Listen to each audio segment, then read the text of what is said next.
Khamzat is finally getting a title shot against Dricuss du Plessis.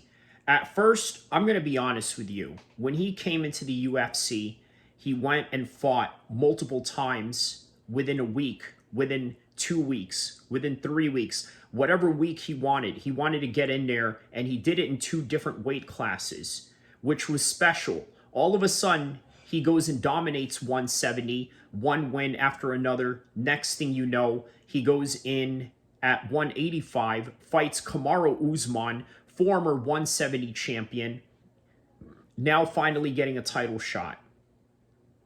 Does he deserve it? Well, I got to tell you, the answer is yes, quite frankly, because the way that I predict this fight to be, he's going to go in there, he's going to open up really hard and fast in the very beginning, and then take Dricuss du Plessis down, make him experience a level of wrestling that DDP has never experienced before, and then finish him off early like everybody else. At least that is the first theory that we have in mind.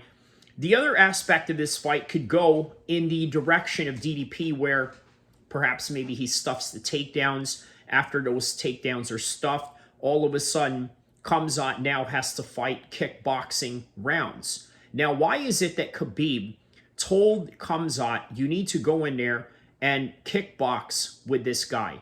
Well, there's a multitude of reasons why Khabib was advising him on that.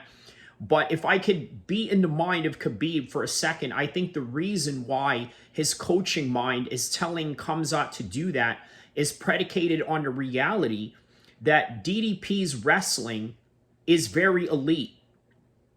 And you're probably thinking, well, what kind of credentials does he have? He's not a Division I wrestler. He's not NCAA All-American. He's not a Dagestani national. He's not a Russian national. He's not an Olympic level caliber of a wrestler, whether it's in the realm of the Japanese, the Iranians, the Americans, and the Russians, which, by the way, I mentioned all of those within the references of them being the best in the world and have known to have been the best in the world at wrestling. But not necessarily South Africa. What do we know South Africa for? Colonizing other people, obviously. That is what we know of South Africa. Speaking of which, now how interesting would it be, considering that this fight is going into Chicago, a highly, let's just be honest about it, racially charged place, on top of the fact that you got a white South African whose people right now are being targeted for the farms that they own. And of course, within the midst of the kicks and the punches, I'm going to have to talk about that because this is what makes the channel unique. We sort of offer something a little bit different, a perspective on history, an objective take on everything with the exercise of expressing free speech. Speaking of free speech, out of all the people that get on the mic, Dricuss du Plessis is one of the most vicious out of all of them. Let's be honest about this. The guy made DDP, he made Sean Strickland cry, he made Izzy cry, and he beat both of them in the process of that.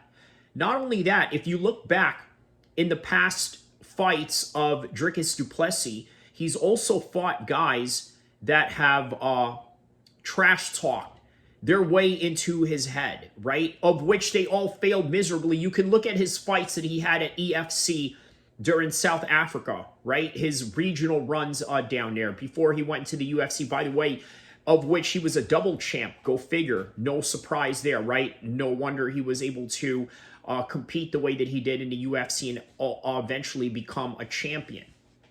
But I laid out 2 scenarios for you already within 4 minutes of this video, right?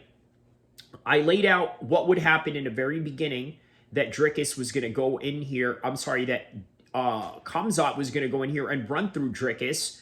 And the other scenario is that Dricuss is going to nullify the wrestling and be forced to put themselves in a kickboxing match, to which Dricuss has a very good chance because he hits hard. He may hit very unorthodoxly. And by the way that Khamzat was sort of mocking him in the way that he threw his punches was indicative of the fact that he doesn't respect his striking in any kind of way. But here's the thing. He hung in there with Israel Adesanya, and realistically in mixed martial arts, that's all you really need to do is just sort of hang in there.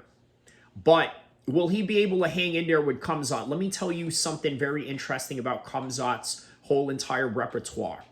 He's got a Soviet-style boxing style, right? The way that they bounce and dart in and out while throwing straight shots. Okay, this is the Soviet style. A person that is prevalent in using this is Dmitry Bivol.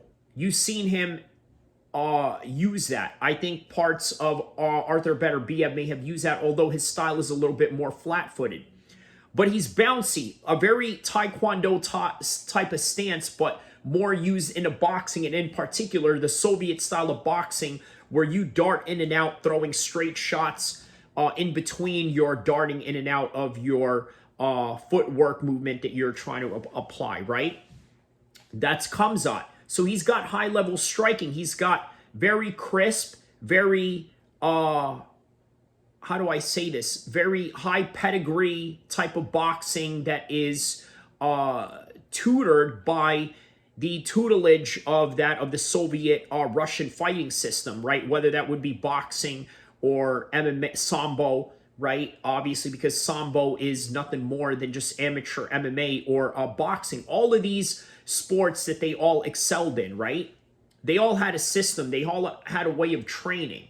And Khamzat uses that same training to make him a very dominant MMA fighter, right? They do a lot of emphasis on explosive training, right? Something that you guys seen me do in this channel, something that I've tried to emphasize with a lot of people who are currently fighting right now, because I tell you, I'm very surprised of how many people don't go out there and try and use functional style way of training. They don't do that at all. They don't use that at all.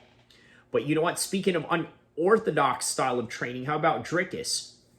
The way that he trains, there's a high elevation to where he's from, and then he works in high heat, which, by the way, is the reason towards why his technique looks as sloppy as it does. Because the way that he trains in high heat conditions and then within the conditions of high elevation, he's literally throwing punches like Mark Hunt and Antonio Silva when they were fighting at high elevation in Mexico City.